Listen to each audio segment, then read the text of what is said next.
What's going on, YouTube?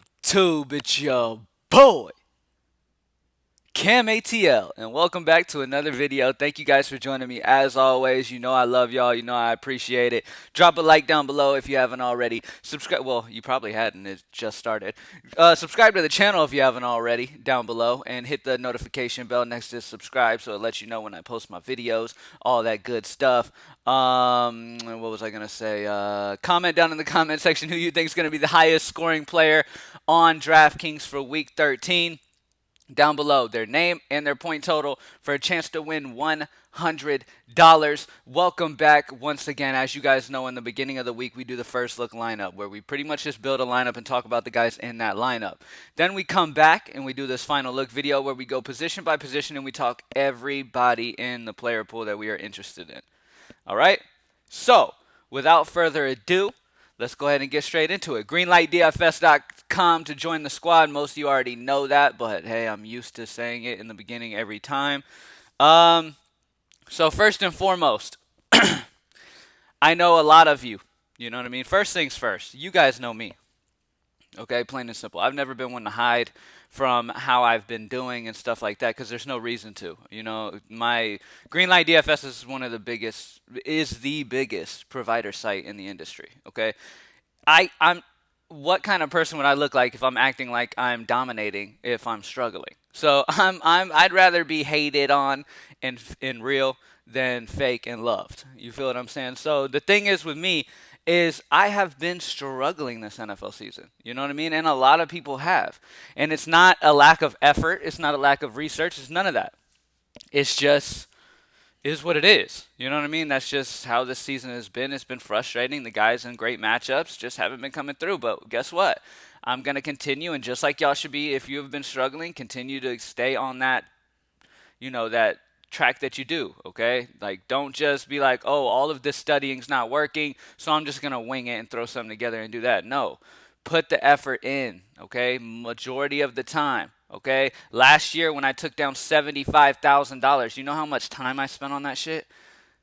There was, in my mind, when I posted, just like I do every week, okay, I spent the same amount of time last year when I took down $75,000 in 1 week as I do every single week. That doesn't change. I keep that process the same through every single week. It doesn't matter. I do the same thing for every single sport. Anything I put myself into that I put at Greenlight DFS, I put everything I have into it. I spend countless hours, and the only bit of free time I have, I would just watch TV. Now I do GLD breaks for the little bit of free time that I have, and I break open boxes and stuff like that. So if you're a card collector, GLDbreaks.com. Anyway, shameless plug. But yeah, no, I mean, it's been one of those seasons, and unfortunately, COVID is having a lot to do with the season. But at the end of the day, it is what it is, and all you can do is continue to study. So this information that I give you guys, okay, is information that you need to take, utilize it, continue to add to that studying in whatever lineup you come to. Just like I'm going to do, you need to feel like there is no possible way to improve it. And then whatever the outcome is after that needs to be accepted and understood that whatever happened was out of your control at that point. You can do what you can control, which is research and study hard. All right? So let's go ahead and get into this slate and let's do it. Let's smash week 13. Let's finish the season out with a bang. Let's get another week 5 like last year going. Another $75,000 takedown before NBA would be righteous. Now, let's go ahead and get into it. Starting off at quarterback, first person that we should talk about is going to be. Let's talk Russell Wilson first because he's at the very top of the salary. Only issue here is that he's going against the Giants, and this could end up being one of those games where Seattle ends up leaning heavily on the run. We know that they already want to lean heavily on the run. That's normally the team that they are. Normally, Seattle is a team that loves to just run the ball, okay? This year, they have been throwing the ball a lot more than they are used to throwing it. But either way, they're a team that normally loves to run the ball, and I could see this game being one of those games, okay? Now, let's just go ahead and start talking about the guys that we have interest in. Starting off with Kirk Cousins, my boy Kirk Cousins, all right? Now, my reasoning behind this was, okay, and it still is a situation that I love. If you have the 6'4", it's perfectly fine. Kirk Cousins is at home in a dome which is a plus, not having to deal with any of the world, any of nature's, issues, being in a dome at home. And not only that, but he has the best matchup of any quarterback pretty much going against Jacksonville. Okay, Jacksonville's secondary is atrocious. They no longer have Ramsey and Bouye. Okay, they are not that solid secondary that we were used to seeing years past. Okay, they are dreadful. Now, a lot of that last game, somebody brought up to me the other day and said a lot of that success from week 12 against Carolina was because Dalvin Cook got hurt. Completely understand the reasoning. And yes, Dalvin getting hurt ended up making Kirk Cousins throw the ball a lot more than normally he does. He threw the ball more than any game this season, threw it 45 times last week. Okay? Whereas the week before, he only threw it 30 times. But here's the deal. Look at the week before where Dalvin also had a big game. He got 26 DraftKings points, threw for over 314 yards on 30 passes, 3 touchdowns. Okay? With the weapons that Kirk Cousins has, especially with Adam Thielen back, you've got Justin Jefferson, Adam Thielen, Rudolph, or Irv Smith if he's back. I'll double check on that. You've got some weapons. Just Thielen and Jefferson. Those two guys alone are one of the best wide receiver duos in the league already, and Jefferson's a rookie. Shout out to him. But, like, at the end of the day, it's like, look, against the worst secondary, you've got some amazing weapons at home, in a dome. I mean, Thielen didn't get to play last week. You know he's itching to go off. You know he's going up to Cousins like, let it be my week this week, man. I didn't get to play last week. You know how it is. So at the end of the day, Kirk Cousins, I love Kirk Cousins. I think Kirk Cousins is just fine at 6'4". And yes, a lot of people, I do believe that if you decide you want to play Dalvin Cook, then I would probably go a different route because Dalvin doesn't get a ton of passes in the pass game. Will he get 3, 4? Maybe. But he doesn't get a ton of looks. Okay, so if you do go Dalvin, I would probably skip this. But if you decide to fade the Dalvin, Kirk Cousins paired up with like Adam Thielen seems Jedi this week, and I am still on that. I do like that. All right, let's talk Aaron Rodgers going against Philly. All right, Aaron Rodgers going against Philly. Now, Philly did a solid job against Russell Wilson last week, holding him to 14 DraftKings points. He did good the week before that against Baker Mayfield, holding him to 8. They've done a solid job secondary-wise against quarterbacks, but here's the issue. This is Aaron Rodgers at home in Green Bay with a guy named Devante Adams as a receiver. You feel what I'm saying? Like, Aaron Rodgers is in a position where he's lucky enough to have a guy like Devante Adams to where even if he's having a down game, it doesn't look like a down game because he can just throw it up to Adams and Adams pads his stats. You feel what I'm saying? Now, it's on paper, statistically, that's why I like Rodgers for GPP this week. Rodgers, statistically, the matchup against Philly is not ideal. Okay, you're going to have Darius Slay most likely following around Devante Adams, I would expect. I would expect Darius Slay to follow Devante Adams. Now, Slay got rocked by DK Metcalf, but at the same, come on. DK Metcalf is not Devante Adams. Let's not even get close to saying that. But DK Metcalf is a superstar in the making. Let's be real about that one. Okay? DK Metcalf is going to be an absolute superstar. The dude is ridiculous. To have that much speed and that much size is just ridiculous, man. Like, God took an entire day creating him, whereas when he created me, he took like 5 minutes. You feel what I'm saying? Like, is it fair? No, but it is what it is. Anyways, but back to the topic at hand. Aaron Rodgers is going against Philly. So if you're going to pick on Philly's secondary, with Darius Slay shadowing Adams, I normally don't love it when cornerbacks shadow a guy, but this is Devante Adams, so in GPP, yes. Put Aaron Rodgers with Devante Adams. Don't try to get cute and get off of that. Statistic-wise, if you do think Slay does a good job against Devante Adams, I would probably expect the other outside receiver, Scantling, against Maddox, to be the guy that has a solid game here because Philly, the weak points, okay?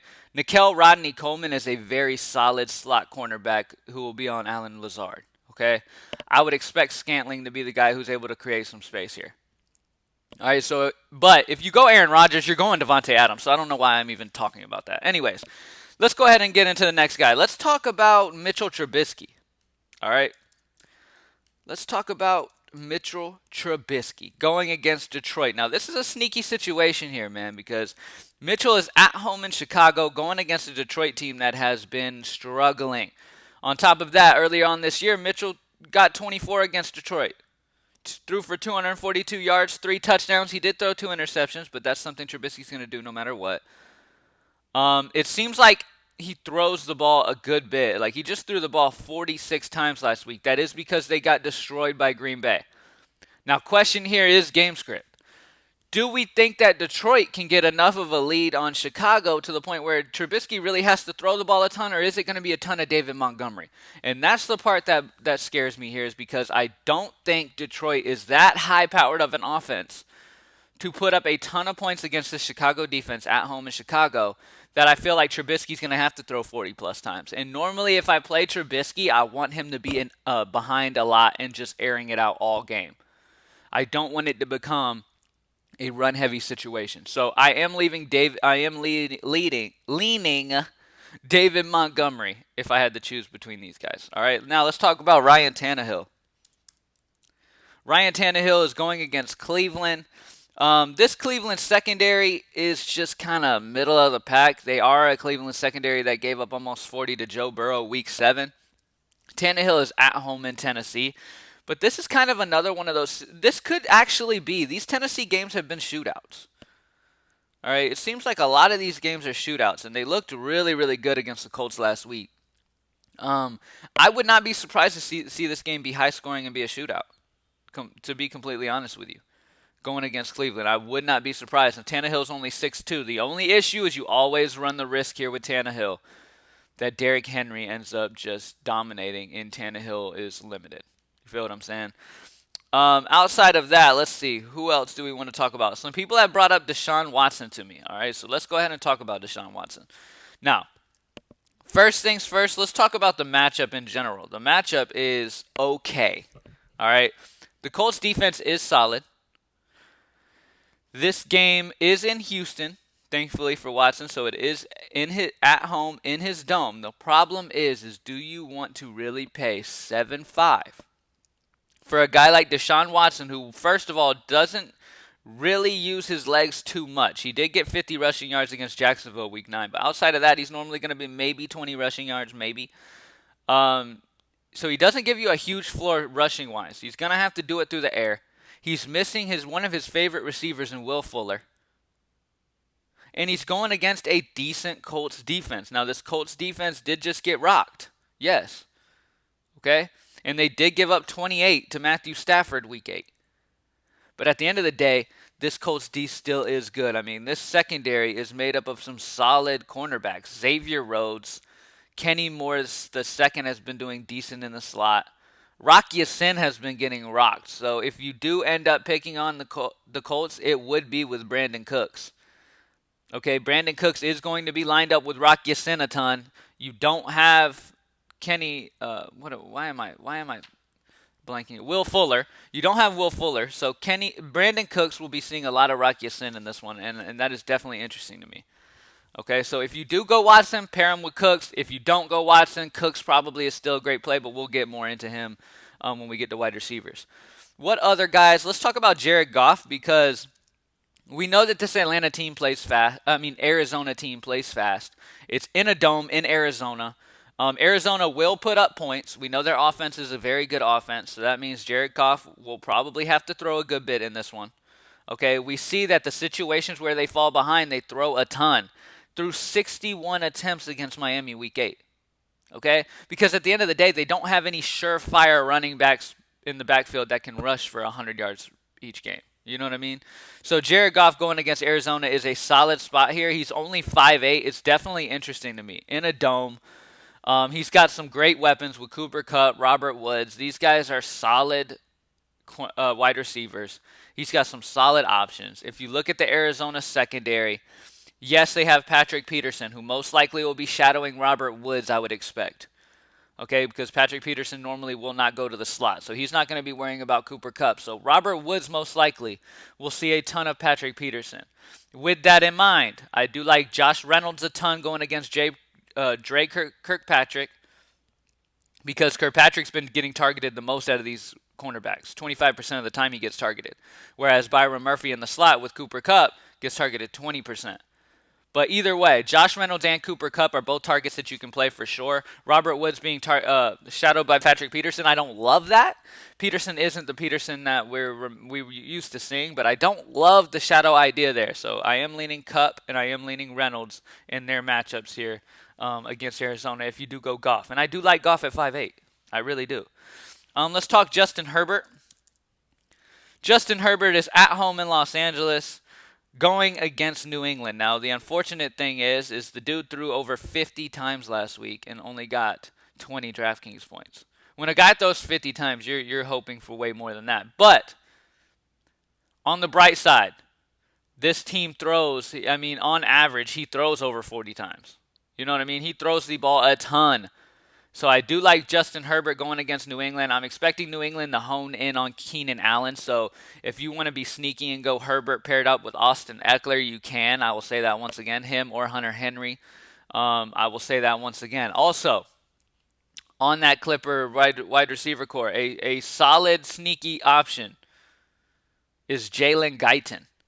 All right, that might be crazy, and this is GPP. This is like if you're willing to take that shot, okay? Let me explain to you why. Keenan Allen most likely will be shadowed by Stephon Gilmore, at least in the past. When Keenan Allen has seen New England, they shadow Keenan with Stephon Gilmore, okay? Now, with Stephon Gilmore being a very solid cornerback and not getting targeted much, that's not great for Keenan Allen. Mike Williams on the outside will be shadowed by J.C. Jackson, who also is a solid cornerback. What does that leave? That leaves the normal slot corner, Jonathan Jones, trying to hang with Jalen Guyton. Now, Jalen Guyton is a taller guy over Jonathan Jones, and I could see Jalen Guyton being a guy who catches one of those red zone throw-ups in the end zone. I think Guyton is a very sneaky option here, because everybody's so used to playing Keenan Allen. New England, we know their game plan. We know Belichick's game plan. Take the number one out, make them win a different way. I would expect the Chargers to use a ton of Eckler, and I would not be surprised to see Jalen Guyton have a solid game here. All right, so I just wanted to mention Guyton. In cash games, but in GPP, I'm not hating on you for it at all. Let's talk about Derek Carr. Just had his newborn baby. He could be motivated coming out here. And he gets to go against a horrible secondary in the Jets. I'm talking about everybody destroys them. But the way this season's been, who knows? The Jets are probably going to come out and be the best secondary in the world on Sunday. Who knows? But statistically, and what you can control of this is to look at it and see, okay, yes, the Jets are a dreadful secondary. People might be off of Derek Carr because of how bad he was last week, and this is an up spot here. After getting 4 DraftKings points against Atlanta last week, this is definitely an up spot for him here against the Jets, okay? So yeah, Derek Carr is in play for sure at 5'8". People to pair with him, let's see. Who would we like to pair the most? Now, the Raiders secondary is not horrible. They're not dreadful. A lot of teams love to run against them. But let's see. That's the Jets. Sorry, I'm thinking about the Las Vegas secondary. The Jets secondary is horrible. So you want to go with the outside guys for sure, because Arthur Mollett has been doing an okay job in the slot, not getting targeted a ton, but the outside corners are getting roasted. So Aguilar and Henry Ruggs are both in fantastic options this week, and I'm down for both of them. Now, speaking of that, let's talk about the Jets guys too, since I was on it. The Raiders normally get ran on a lot, so Frank Gore is sneaky, even though it's Frank Gore. But going against Las Vegas, Jets should be behind, obviously, and throw the ball a ton. I wouldn't be surprised to see Denzel Mims have a huge game and Brashad Perryman. Those are two guys I really, really like. LaMarcus Joyner will be on Crowder, who Joyner has not been targeted much this season, but he's okay too. So really anybody. That game is a game where both defenses are not very good. So yeah. Let's talk running back. Let's get into it. We were 20 minutes on quarterback. All right, so let's move fairly quickly through running back. I'm not going to waste too much of your time. Let's talk Dalvin Cook. Dalvin's going against Jacksonville. Jacksonville, statistically, is much worse versus the pass than the run. They're not great versus the run. They did just give up 30 to Nick Chubb, which in turn means that Dalvin Cook could roast them as well. Dalvin Cook is a bit banged up. He's having his reps capped during practices, so that's not great news. With that being said, I'm not much on him this week with that said. Okay, he's banged up. I'm really loving the pass game from Minnesota. Could Dalvin smash? Yes. And if you're max entering or you're having a lot of versions, you need to have some with Dalvin. But with Dalvin being practicing and being limited, it's not a great look. You know what I mean? But I wouldn't be surprised to see him get another 20 plus carries here. Okay. They are allowing over 100 and something rushing yards a game, like 130 rushing yards a game or something for Jacksonville. But it's just they're so bad versus the pass that it overshadows that. You feel what I'm saying? But yeah, Dalvin's okay, but at 9.5, I don't know, man. I just don't care. Derrick Henry at 9.2 against Cleveland, man. So Derrick Henry came out and just absolutely dominated. And we know Derrick Henry is a guy who comes through at the end of the season, he just starts destroying. Okay? Now he gets to go against the Cleveland squad that just gave up 30 to Robinson from Jacksonville. So Derrick Henry's a solid option. Once again, like I like those guys in cash games, but they're over $9,000. Like, I mean, it's just they're very, very expensive. Let's talk about reasonable price guys. All right, let's go Montgomery. David Montgomery. Now, I talked earlier about the Chicago team and worried about Trubisky because I don't know if Detroit's going to be able to put many points up against Chicago's defense at home in Chicago to make Trubisky have to throw a ton. And you really, only way you want Trubisky is if he's going to have to air it out. David Montgomery is a solid option here. At home in Chicago, I expect the defense of Chicago to do well. I also expect that to, in turn, benefit the run game. And Detroit has been struggling a ton versus the run. So at 5.5, David Montgomery is really one of my favorite guys. He had a great game last game, dropping 28 DraftKings points. I'm thinking David has another good game at 5.5. All right, once again, let's talk about Austin Eckler because this dude's a wide receiver 1, plain and simple. And with New England game planning for Keenan Allen, Austin Eckler got 16 targets last week against Buffalo and 15 carries. That's ridiculous. Expect the amount of carries to go up as he gets warmed back up. But 16 targets, that just shows Herbert has no worries in throwing Austin Eckler the ball. So expect Austin Eckler to be great as well, 7-1. Don't need to explain it much. Love Austin Eckler this week. Let's talk about Nyheim Hines. Nyheim Hines is a very solid option here. I really, really like him. He's in a great position. He catches so many passes. Okay, this dude is involved in the pass game. I loved how many targets he got. He got 10 targets last week against Tennessee. Okay, you do have Jonathan Taylor coming off the COVID list, so that's not great news for Hines. Okay, that is not great news for Hines. Hines is definitely going to take a snap count hit. Hines is still 5'3", so in GPP, I would not be surprised to see Hines have a very solid outing here, and I really like the situation for him, especially with him getting involvement in the pass game like he has. I mean, the matchup couldn't be much better for running backs here against Houston. So Hines is solid, more for GPP now that Taylor's back, but Hines is solid. Now let's talk about James Robinson, who just had a huge game last week for Jacksonville. Now he gets to go against Minnesota. Minnesota's run D has been okay. They're not horrible. They're not allowing many rushing touchdowns. James Robinson, though, does get 5 to 6 targets a game on average, so he'll get involvement in the pass game if they do fall behind. I do think Jacksonville will fall behind in this one, have to throw a lot, so James Robinson, expect him to get involved pretty solid in the pass game. I don't have a ton of love for him because he is 7'3", and I'm going to be having to cross my fingers that he is heavily involved in that pass game to hit value against Minnesota, because I would expect them to be behind and throw a lot more than they normally like to. So at 7'3", I'd kind of rather like guys like Miles Sanders or something even. Like, I know that might sound crazy. Miles Sanders is 6'7". He gets to go against Green Bay, though. One of the worst running defenses in the entire league. Okay? Now, if Philly falls behind, Miles Sanders will get involvement in the pass game. Okay? That showcases that with week 2 and week 3 this year, he got 7 and 8 targets in the pass game. He will get involved in the pass game. On top of that, he should see 15-plus carries. He only got 6 carries last week, which is ridiculous, but expect him to get kind of back up to his usual ways. I expect a rebound effort out of Miles Sanders going against Green Bay for sure. Okay? Now, let's talk about James White. Now that Rex Burkhead is out, James White is pretty much a wide receiver. He got 9 targets week 11. Unfortunately, only 1 target against Arizona week 12, which is ridiculous. Expect that to bounce back up here against the Chargers squad that gave up over 15 to Frank Gore. Need I say any more? James White is a good pass catching back. I really, really like his situation here. Here we go. Now, anybody else that I want to talk about real quick? Let me verify. Nick Chubb against Tennessee is definitely in play as well. Frank Gore is only 4-4. I hate to say this, but Frank Gore is only 4-4 at home in New York going against Las Vegas, who is a bad run defense. Could he get you over 10? Yes. So, I mean, that might be all you need. Now, let's go to wide receiver. Let's not spend much more time. We've been taking a ton of time today.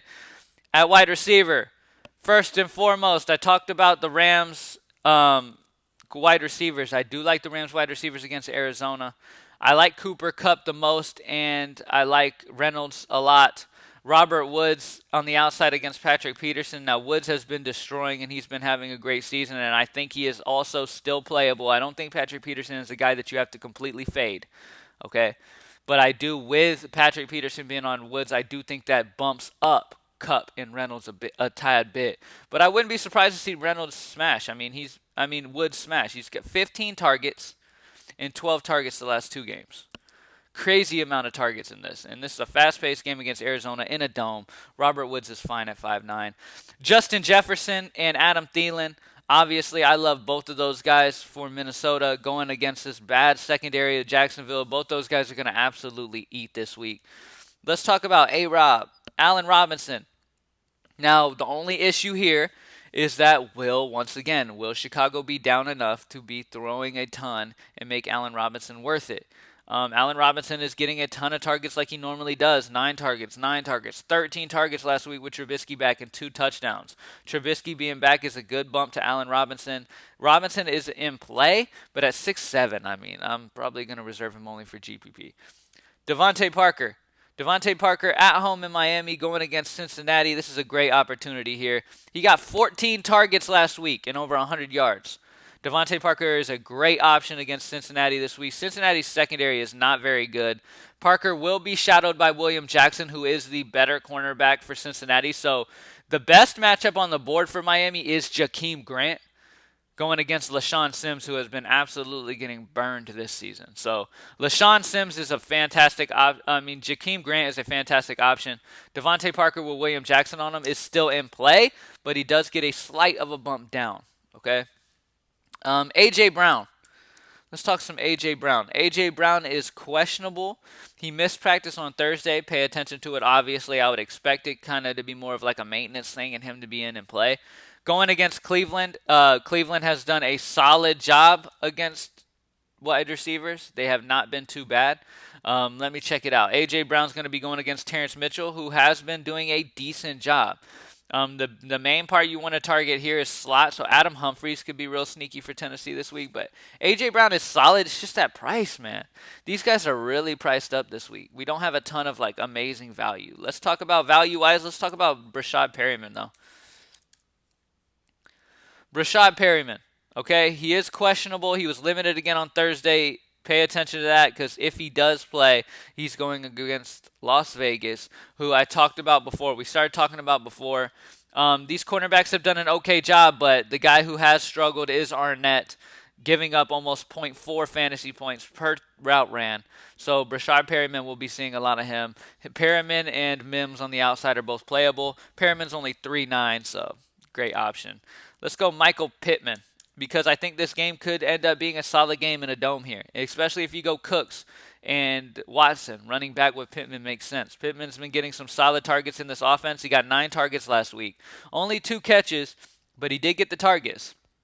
Now he's going against Houston. It's a solid spot for Michael Pittman. I wouldn't be surprised to see him have a great game. Who else do we want to talk about? Let me see. Michael Thomas, obviously, going against Atlanta's secondary with Taysom Hill at quarterback. It's a solid spot for him. Taysom Hill loves to throw him the ball. So Michael Thomas at 7K going against Atlanta. He was limited in practice, but he will be fine, most likely. But pay attention to that. Let's talk about T.Y. Hilton. He seems to destroy Houston when he plays him. Hold on. T.Y. Hilton. is not at home in his dome, but he is in a dome nonetheless. And he gets to go against Houston. Okay, he got 5 targets last week and got in the end zone. He got his first touchdown of the year, I believe, against Tennessee week 12. Maybe that'll give him a spark. He's only 4-3 going against Houston. He will be having a lot of his matchup in this one will end up being Vernon Hargreaves. All right, so against Vernon Hargreaves is the guy you want to pick on for this Houston secondary. He's been giving up a 24% target share, giving up almost half of fantasy points per route ran. So T.Y. Hilton is a solid option here in this one. He's solid value at 4-3. Let's go over tight end real quick in defense and let you guys go ahead and get started. Darren Waller is at the top of my list at tight end. I love him against the Jets. I love the receiving core for Las Vegas regardless. I like the situation of the fact they let you down last week. Possibly maybe get some low ownership on them against the world's worst secondary. TJ Hawkinson is a solid option for Detroit against Chicago, as we know. Let's check if Kenny Golladay was going to be back. I'm expecting him to be out still. Yeah, Kenny Golladay still hasn't practiced, so I'm expecting him out still. So Marvin Jones, Hawkinson, guys get bumped. So because of that, Hawkinson definitely gets a bump with no Kenny Golladay. I like him a lot here. He did get 8 targets last week, 7 targets the week before that. So he's obviously getting a bump in targets with Kenny Golladay being out. You could play Jonnu Smith, Robert Tonyan, Austin Hooper. Those guys are all in play, man. But my main guy I'm going to try to get is Waller, and I like TJ Hawkinson as well. Defense-wise, I mean, you guys know me, man. I mean, you can completely punt it with, like, the Falcons against New Orleans, who I think is sneaky this week. Or you can spend up for the Dolphins going against Cincinnati with that quarterback issue. Or you can go the Packers against Carson Wentz because we know Wentz is going to turn the ball over a ton. If you're spending up, I do love the Packers at home against Philly because Philly just turns the ball over a ton. Wentz makes mistakes. There's nothing he can do about it. Okay? He just makes mistakes. It is what it is. And the Packers at home in Green Bay, the Packers will put up points. Philly's probably going to fall behind and have to throw a lot, which in turn means there's probably going to be a lot of turnovers from Wentz. I wouldn't be surprised to see the Packers get a defensive touchdown. So really that's it. I love the Dolphins, Packers as spend-ups, and the Falcons as value. All right? Thank you guys for joining me as always. GreenlightDFS.com. Join the squad. Thank you guys for joining me as always. We are going to kill this shit week 13. Let's get it. Drop a like down below, subscribe to the channel, and I'm out. Peace.